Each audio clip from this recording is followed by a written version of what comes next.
Pamahalaan, target na makapaglikha hindi lang ng mas maraming trabaho kundi maging ang dekalidad na hanapbuhay para sa mga Pilipino. Kasunod ito ng ulat ng PSA na nananatiling mataas ang bilang ng mga Pilipinong may trabaho. Si Carlo Candelaria sa sentro ng balita.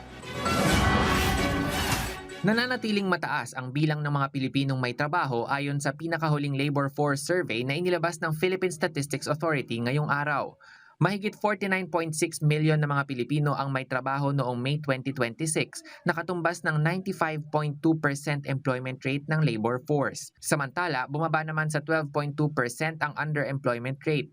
Ibig sabihin, mas kumaunti ang mga empleyadong naghahanap pa ng karagdagang oras ng trabaho o karagdagang pagkakakitaan para matugunan ang kanilang pangangailangan. Bahagya namang tumaas sa 4.8% ang unemployment rate. Sabi ni National Statistician Undersecretary Claire Dennis Mapa, isa sa mga sektor na may malaking pagbaba ng bilang ng mga employed persons ay mula sa agriculture and forestry, partikular sa pagtatanim ng palay at mais. Ang nakikita namin, basically, siguro impact ito ng weather condition nitong May 2026. Alam naman natin na may El Nino tayo, no, papasok.